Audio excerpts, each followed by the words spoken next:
I will tell you though, up until the day that it happened, I had no idea if it was going to be a total flop or a success.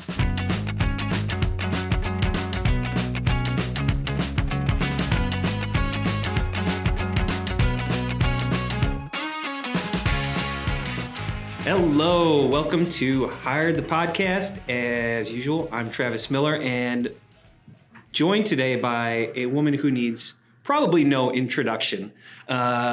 Got Nikki Gonzales here today. Nikki, you a seasoned professional who's currently with Weintek, serving as Director of Business Development, also incredibly well known for her presence in the industry, hosting the wonderful podcast Automation Ladies with Ali G, as well as organizing community events like OT SCADA CON and being up on stage at almost all of our industry events from time to time. Nikki, thanks for being here today. Yeah.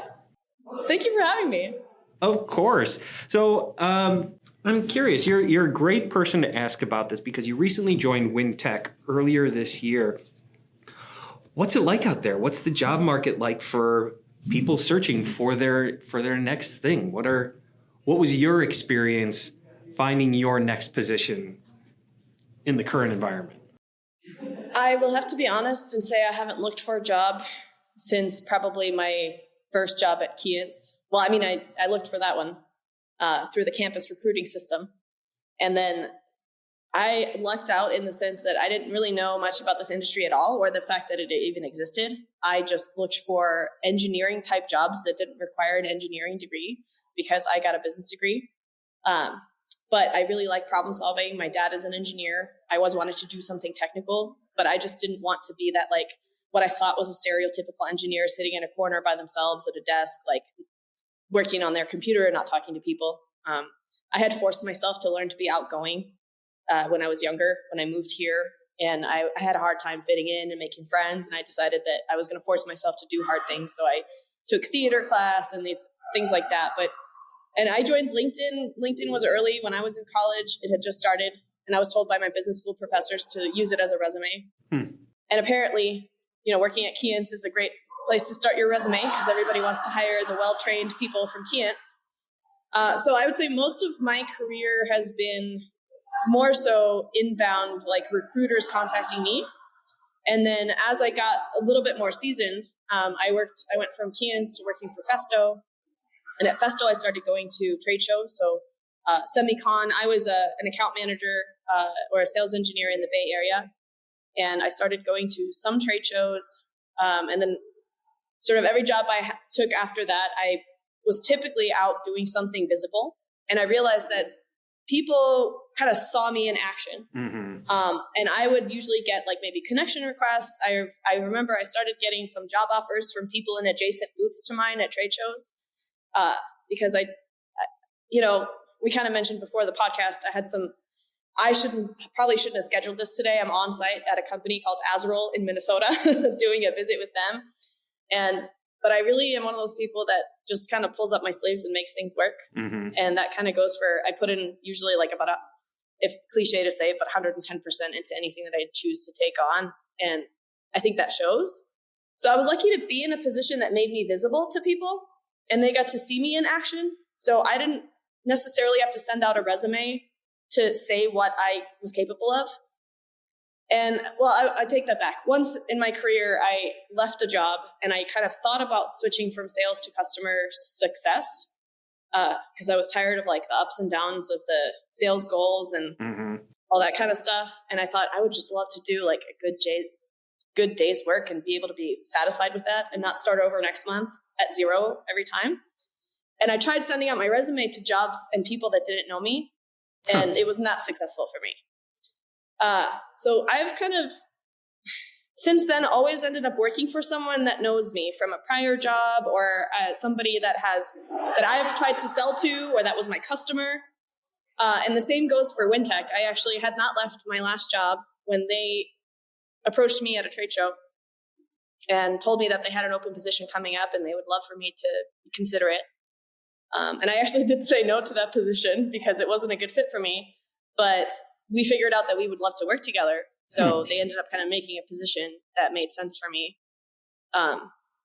And So for me, it's really been trying to make my work visible enough to people and myself so that I don't have to send out my resume, because I think that's a really hard place to be right now in the job market, from what I've heard.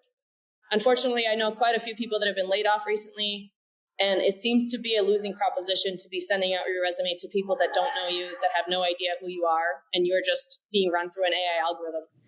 It's hard. I think LinkedIn has really shot themselves in the foot with this, with the easy apply button. I think it's one of the worst things to happen to job seekers out there, because anytime a job gets put up on LinkedIn, which is where most people are searching for jobs these days, it's so easy to just hit easy apply, easy apply, easy apply. And people don't even know what they're applying to. Hundreds of candidates for every job versus, I'm not sure if you even knew what you were doing when you started on LinkedIn, but you're so visible there and at these industry events and putting on your own events that people like you, people like Allie and Chris and Ann Wyatt, you known commodities in the industry. Right. You're always present, presenting the value that you can provide to an organization so that you are top of mind. What do you think stops so many people, especially people in sales and customer facing roles, from doing what it is that you do and continuing to always be present? Probably a few things. I mean, one thing, it took me a long time to get over my insecurity of how I look and sound on camera, and to not overthink what you're putting out there, because it can be paralyzing. I know for when I started the podcast and I was trying to edit it myself, it took me months to, I never got anything out because I was never happy with my own work. And I've been kind of lucky in that I never really did a lot with social media as like on my personal life. And so I haven't had that, like when I take a picture and I need it to be perfect and I'm trying to show some sort of, like, I feel like there is this perception that if you're going to put yourself out there, it has to be some sort of perfect image. You have to always look great. You have to always sound great. You have to always know what you're talking about. You have to be some sort of expert, or that there's some sort of perceived threshold as to what makes you worthy of being out there. And I, at some point in my life, and, I talk to people and they're often surprised at like how much I've done or how many things I've gone through or tried. And it's a combination of my personality and my ADHD that I just can't stop myself from constantly doing new things and trying new things. But at some point I just got over that fear and I realized that I don't care what people think about me. Some people, I would rather attract the type of people that actually appreciate me for me and let those people that don't like me for me not like me, and I don't have to work with everyone.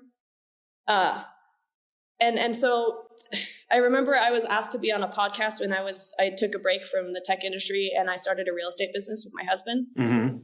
And there was this real estate podcast that I really liked listening to.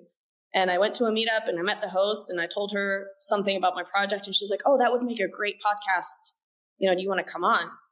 And I was just like, "Oh no." I was like, "Nah, I could never. I sound like a 12-year-old girl. And, I wouldn't want to put my voice out there." And that was only a few years ago. But I think when I met Allie G and I saw that she was putting a lot of content on LinkedIn and she was posting from trade shows, and I just realized how much I appreciated her content. And I thought if she was afraid of looking perfect and didn't put that out, I would be missing out. So maybe I should, just be brave enough to do it and not care what people think. And it's easier said than done, but it's a muscle that you can exercise just like anything else. The more you do it, the easier it gets, and the less you take to heart the people that don't like you. I'm amazed. There's a quote, and I'm amazed how much I use it on a day-to-day basis and how much it makes sense because of where it's from. But when Wayne tells Garth in Wayne's World, Led Zeppelin didn't write tunes that everybody liked. They left that to the Bee Gees. Yeah. And sure, the Bee Gees are great, but who'd rather be the Bee Gees than Led Zeppelin? Just, you do you, and if you're not people's thing, then that person's probably not for you either. You probably wouldn't like doing business with them either. So I'm curious, what motivated you to create a podcast focusing on woman's perspective in the industrial technology industry? What made you two decide that this is the platform, this is the message that we want to focus on? So actually, Allie started a group chat, or actually it was another girl, Jordan Yates, who was doing some YouTube content at the time. She was a sales engineer that started a little group chat because we, I guess, just found that there was a couple of women that we knew that were either posting content or creating content. And Jordan started the group, and then she was like, hey, add anybody that you can think of that, think would be interested. And Allie was really trying to push other women to create more technical content because we just wanted to see more representation of ourselves. She had graduated from Rose-Hulman Institute of Technology, which is like a very male-heavy engineering school. In fact, they didn't graduate any women until I think 1995. Wow.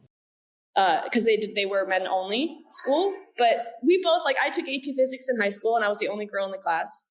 And I joined Keyence, and I was one of maybe 5 girls in a 300-person sales force. And I've always been comfortable with that. That's not been a problem for me. I kind of... I didn't really like the drama of girls. And honestly, I was like, this is more straightforward, problem solving, engineering. It's less, less confusing for me to figure out.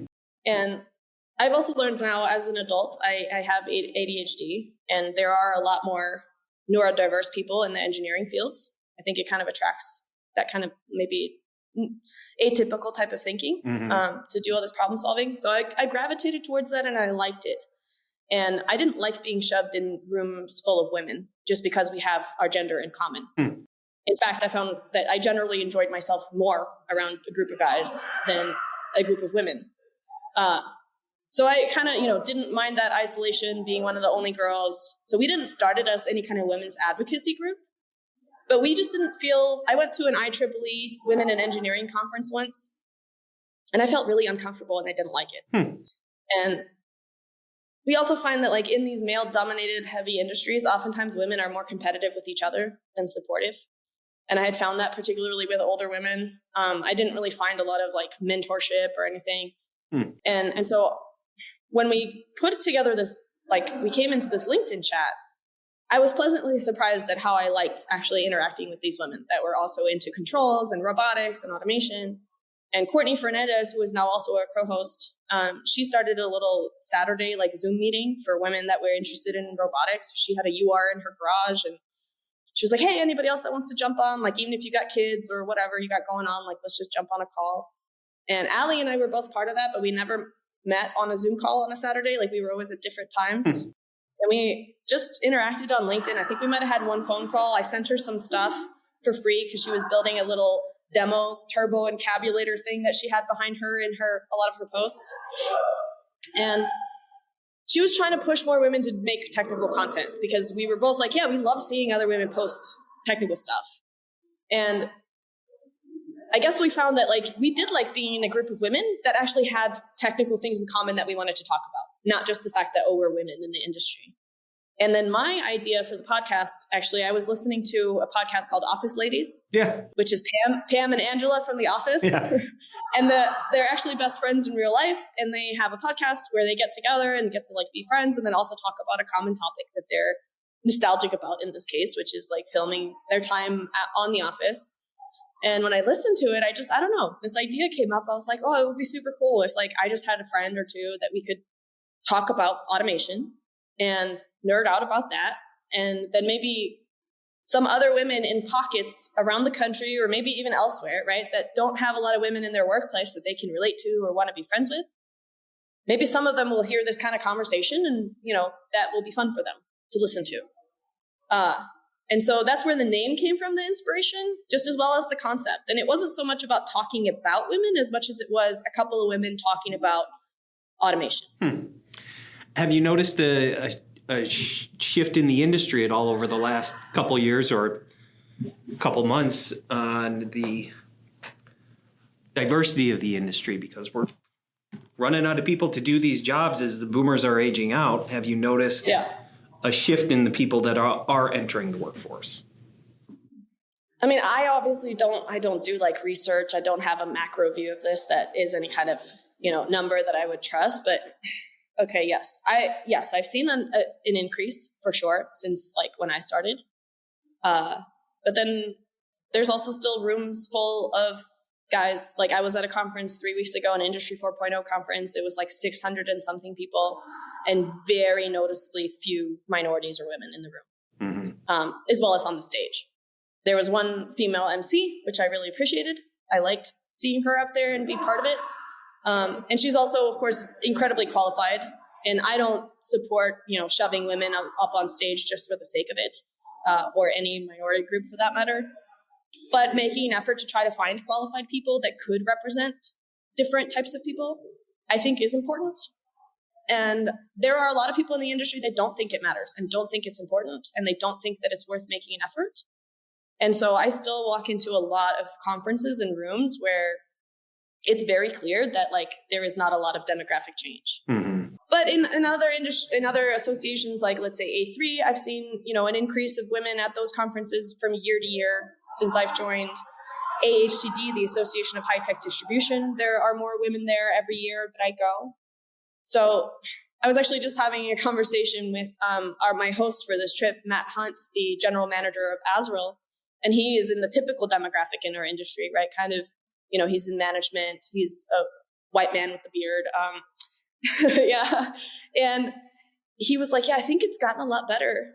But then, like, we told him some of the stuff that's happened to us even just in the last year or two. And he's like, I didn't even think that was still happening.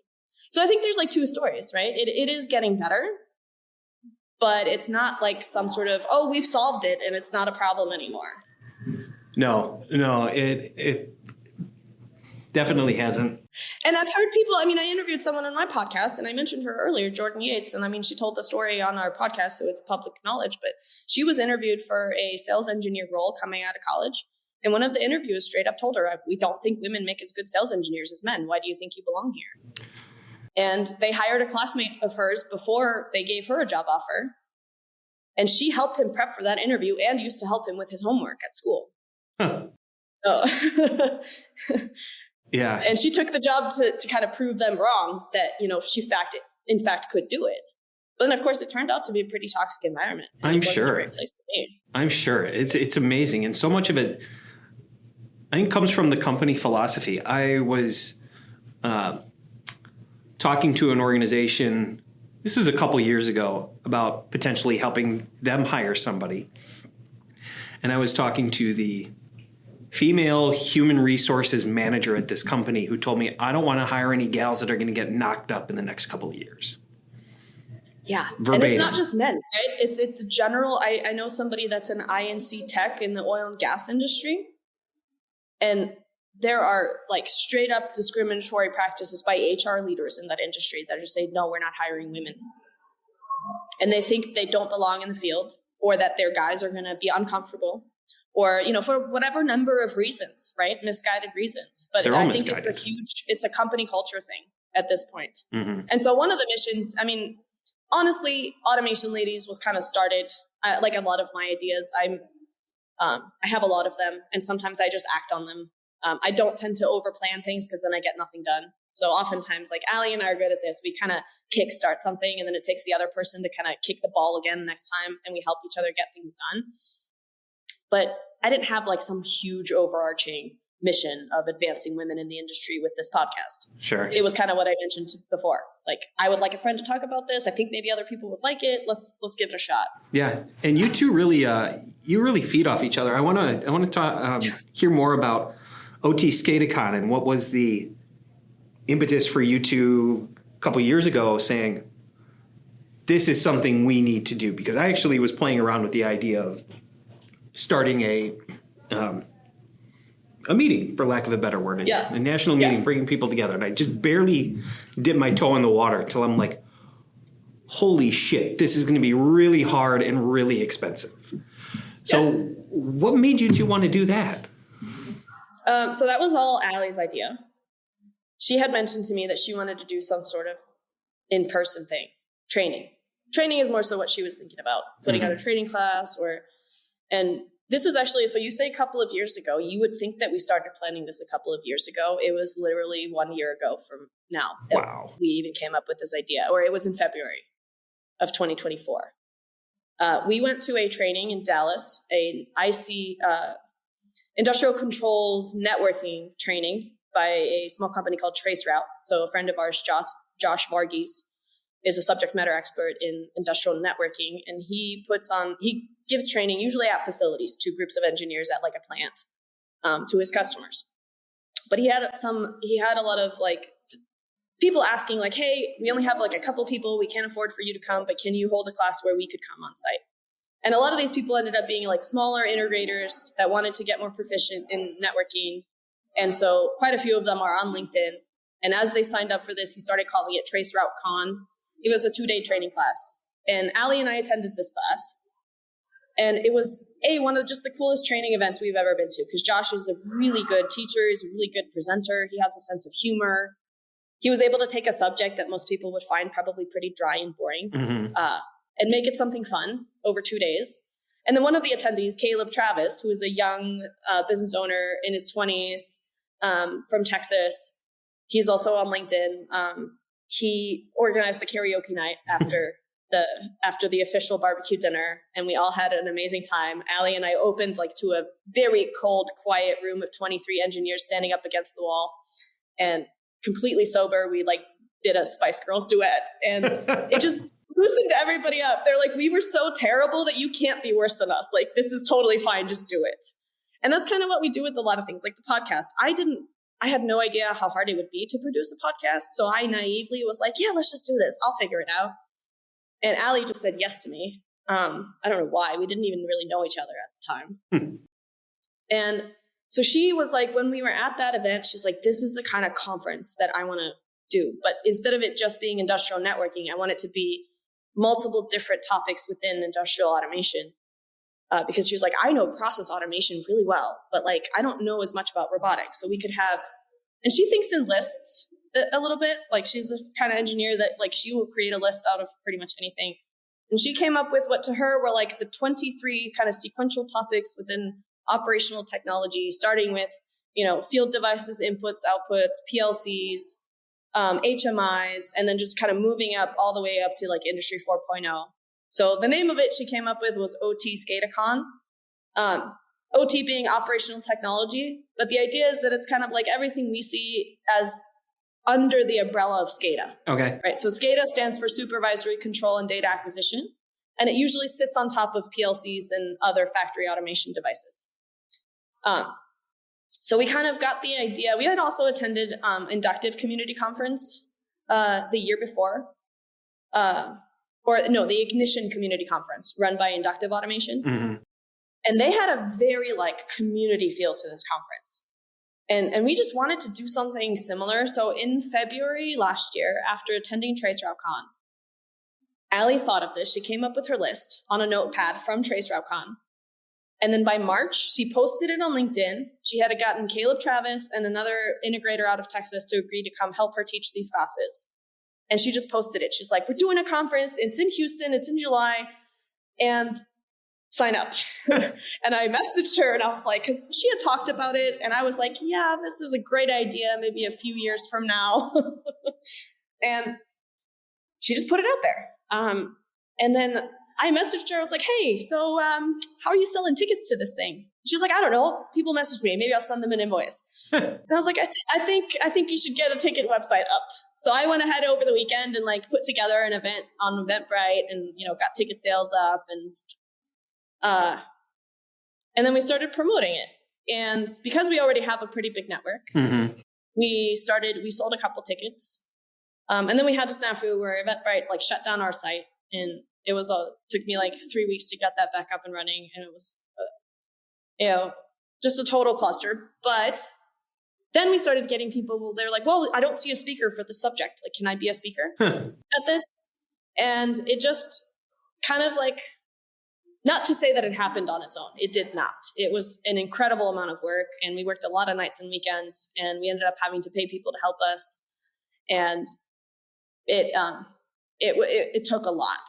But I think part of why we are able to do things is because we don't try to overthink them. And I think we've realized that like being naive about how much effort something is going to be can sometimes be a plus, because once you're in it, you can't back out. Mm-hmm. And I know plenty of people that have thought about doing a conference, but thought it was too hard or thought that it's something that's too complicated to do. And so they're not going to, it's a future thing or not a right now thing. And I think something that we kind of do for each other, and this is the same thing for the podcast, is we're willing to kind of help each other pick up the balls as they roll. Mm-hmm. And we both juggle a lot of balls. But honestly, it took the both of us. It was totally her brainchild, though, in terms of the conference, the name of it, the topics of it. But then I will say I took over the majority of the planning. And I planned it like it was, honestly, to me, it was like I planned my own wedding like 10 years ago. And I was kind of bummed I would never get to learn from that experience and do it better again, because I don't plan on ever getting divorced and remarried. And so this was my opportunity to exercise my event planning skills. And I will tell you though, up until the day that it happened, I had no idea if it was going to be a total flop or a success. Well, it had to be at least a partial success since you're doing it again. It was. And it was really incredible. We were really just, a lot of it was very organic. It wasn't due to us. It was also the speakers that we that we chose. The people that volunteered themselves to be part of this. It really was like people that identify with the type of thing that we do or want to do. They came, they wanted to support it. And then they all supported each other. We had a lot of first-time speakers. So we didn't we don't have any paid keynote speakers. We don't have people that are necessarily at the top of their fields or some sort of experts. We just wanted people that were doing the thing on a daily basis and could talk about that thing with conviction, with real life examples of what they're doing, what they like, what they don't like, what tips and tricks they've learned. And at the very beginning of the conference, I also decided, I was like, hey, there's a few things about this that are going to be different from any other conference that you've ever been to. And if a speaker up there struggles or says the wrong thing, I was like, if you're the kind of person that would deride them or sneer at them or give them a cold look or boo them, you don't belong here, please leave. I would like you to be uplifting and helpful and come together if somebody needs help, because that's the type of community I want to be involved in. Mm-hmm.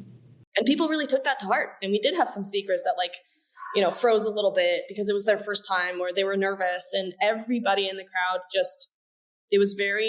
it felt like a community, like a supportive community. And we had people there from machinists and techs and brand new engineers that had never been to a conference before to CEOs of companies in our industry.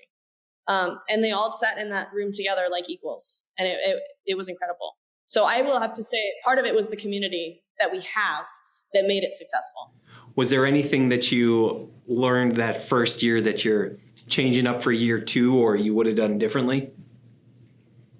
Yeah, tons of stuff. First of all, don't serve banh mi sandwiches without chips or sides for lunch. That was an accident on my part that the chips didn't make it there. And then, lots of people loved them and they were like, oh, I've either never had this kind of sandwich before and it's amazing. Or yes, some food that's not a boring conference sandwich box. But then other people were like, what the heck is this? And why would you put pickled carrots on a sandwich? And why are you serving this to me? It's so good. It's so good. Yes, it's really good. We had tacos, we had El Pollo Loco, we had barbecue. I mean, we wanted to do something different. We also got really lucky. Actually, Josh introduced us to Phoenix Contact had offered to host his training, but he didn't want it to be at a vendor location. He wanted it to be vendor neutral.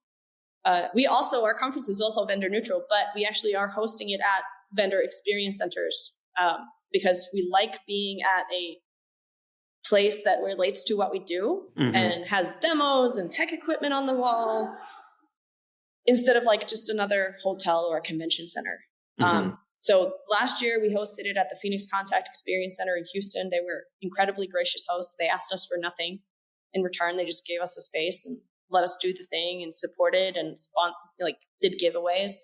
And then this year we're hosting at the Anders Hauser Experience Center and their rep called Vector Controls and Automation.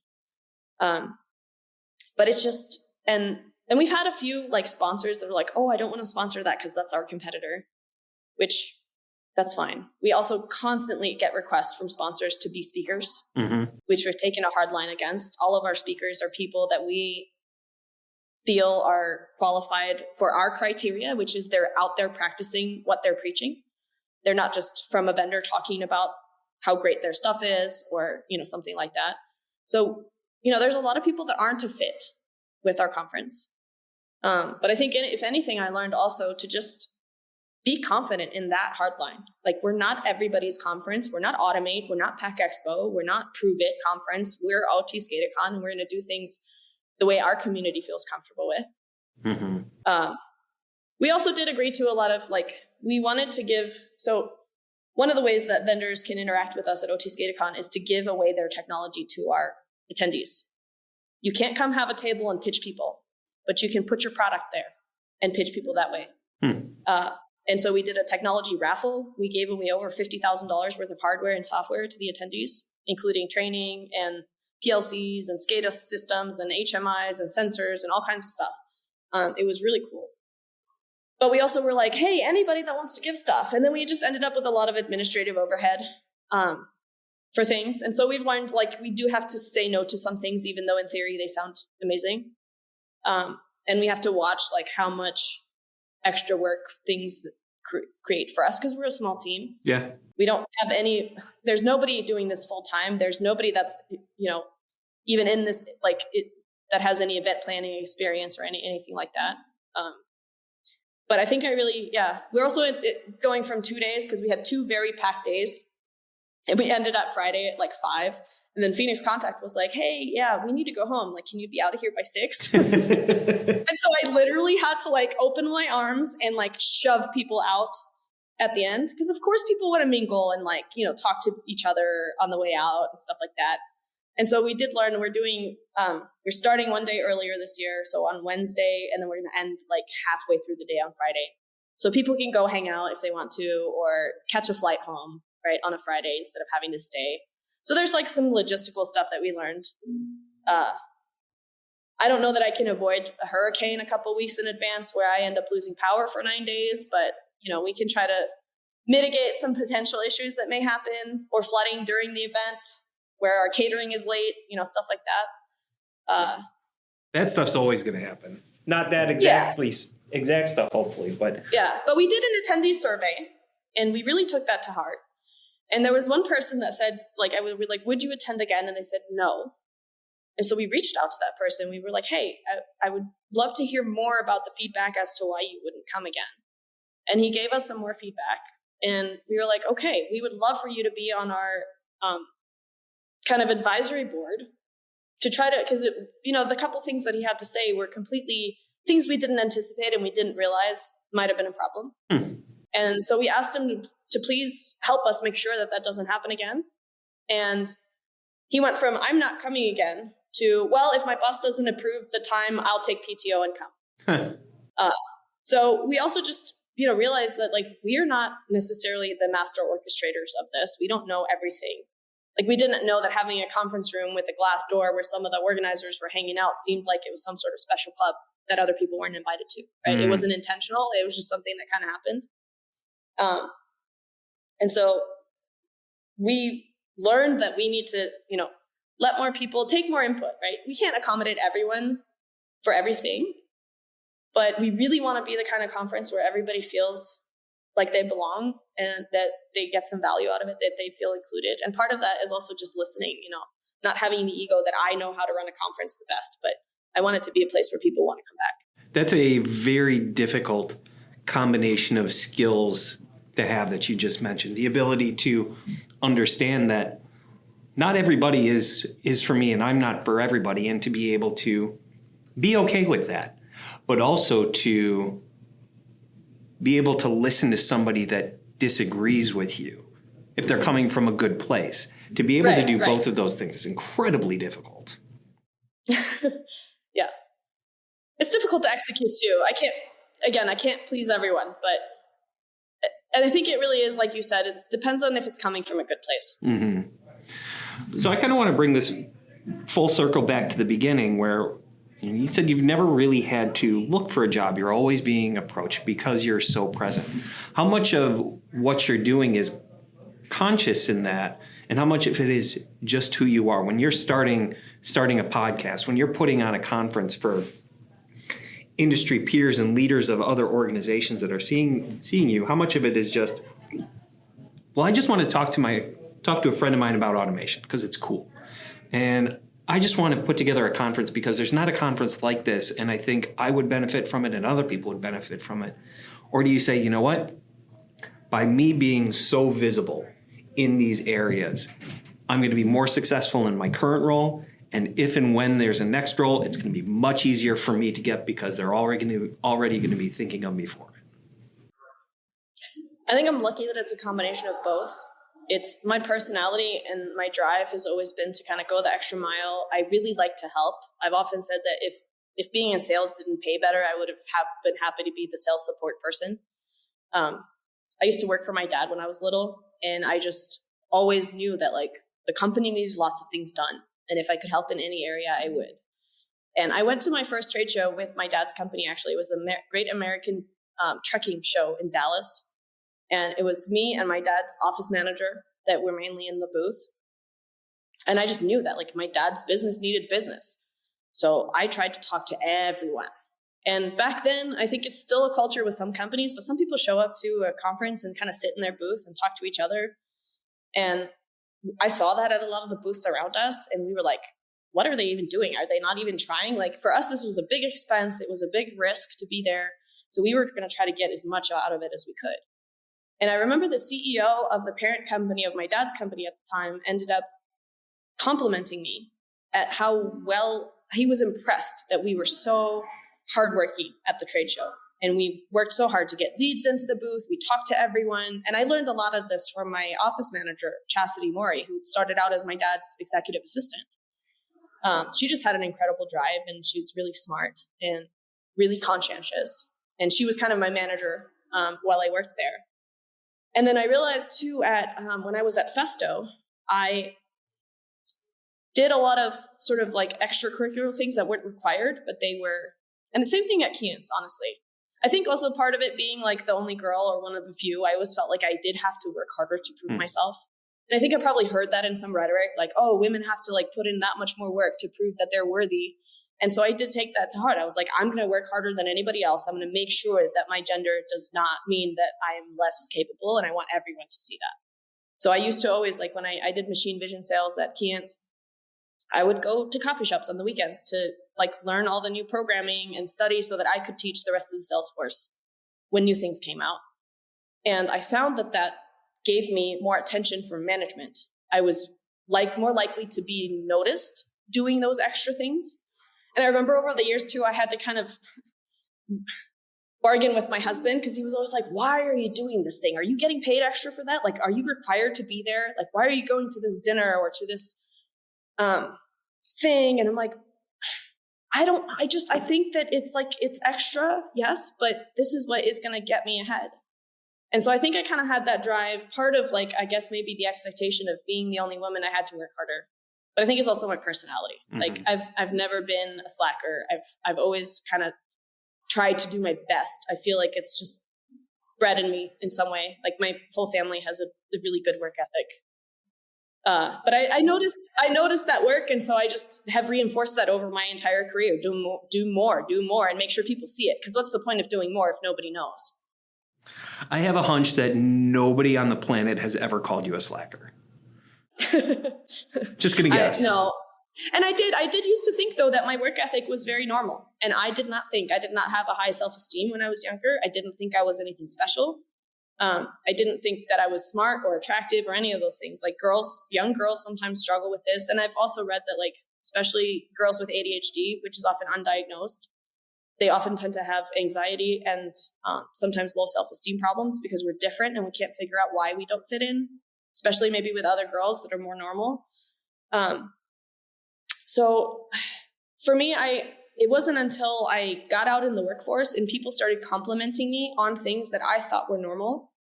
And then when I started working with other people, not necessarily in my own companies, but just being an adult, you encounter a lot of professionals in different fields, mm-hmm. right? Insurance or real estate or banking or whatever. And I just started noticing how many people are either incompetent or don't try very hard. And it kind of blew me away that like many people that get paid for doing things don't care to try very hard. And so I used to think of that thing as just being like, I'm just on par. Like I'm just doing what everybody else would do. And then I think as I got more positive feedback about my hard work, I did start to turn that image around and think, you know what? My hard work is actually something that is maybe not super special. Like I don't think I'm some sort of special superstar, but I think there are people that, you know, kind of work harder. And then there are some people that are content with being mediocre. And I've never understood that, but it did start to like raise my self-esteem as I started to get more results from my hard work. Well, you deserve it. So Nikki, if people are interested in finding out more about OT SCADA CON or what you're doing with Weintek, or if they think they'd be a good guest on Automation Ladies, what's the best way for them to get in touch with you? Thank you. So we have, if you want to be a guest on Automation Ladies, please. It's more like I want you to actually want to be a guest. And I would love for you to have actually listened to our podcast. I don't like to be pitched by PR people or marketing people that clearly have no idea what our show is about, what our community is about, what we would like to talk about. If you have listened to the show and you think it's something for you, we would love to talk to you. We have our email is hello@automationladies.io. You can also message me on LinkedIn anytime. I invite people to the show routinely. Our main criteria is, are we interested in talking to you? And if we are, then we will have you on the show. It's not a pay to play. You don't have to be an expert. You don't have to be a leader. You just have to have something that's interesting that we think would be interesting to talk about. And mainly we talk about your story and what you do and, you know, that sort of stuff. For OT SCADA CON, tickets are on sale. It's July 23rd through the 25th. Our website is otscada.com. Not otscadacon.com. Don't go to that website. It's being held ransom by someone else. That's not us, and I'm not going to pay for it. And then, Weintek. I actually started that job. It's an incredible group of people with an incredible product line that is, I hate to say this, but one of the best kept secrets in industry.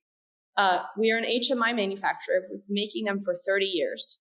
And I loathe that we don't have pricing on our website, which is WeintechUSA.com. It's spelled WEINTEK. Many people say Weintek, USA.com. But it's an incredibly high-end, capable, feature-filled, modern HMI with absolutely free software there's no licensing fees, no ongoing fees for anything. We have secure remote access capabilities on the HMI without having to have a separate appliance. We've got a line of remote I/O. And our pricing, like, your jaw will drop. We don't sell anything over like $1,800. And I think it's one of those things that I would love to change this year, is just to make that more widely available and like for people to know that, because I think a lot of people look at our product and they think, oh, this is going to be expensive. And it's not. So sorry for a little sales pitch there, but it's also, like you mentioned, I'm very visible. I have a network. I have some influence. I have a lot of job opportunities that I could take. People over the years have often told me, or I've been offered jobs when I'm not available. I chose this company for a reason, because I really like their culture. I like what they stand for. I like how they do business. And I think their products are incredible. And it's a small product line, so I don't have to be selling everything to everyone. I really think that I think it's kind of important to pick something and stand for it and be good at that thing and not try to be everything to everyone. And I saw that in this company as well, and I chose to join their team. And they, of course, also really support our mission at Automation Ladies and what we do with OT SCADA CON and everything else. So if you're particularly an OEM machine builder and you haven't looked at Weintek HMIs or the other products really that people don't know about, I would love for you to go to WeintechUSA.com or reach out to me on LinkedIn. We have a great YouTube channel as well. We post a lot of content there, how-tos. We have free tutorials on our website. And you can download our software, our HMI development software, which is great for learning and simulating. And it's our full-blown development environment. It is completely free to download from our website, from our support forum. So I would love for more people to know that. And thank you for giving me the chance to let people know. My pleasure. Thank you for being on the show today, Nikki Gonzales. It has been a pleasure. Thank you, as always, to Noah Cuff, our producer. This has been Higher Than Podcast. I'm Travis Miller, and we'll talk to you soon. Nikki, thank you. Thank you, Travis. You bet.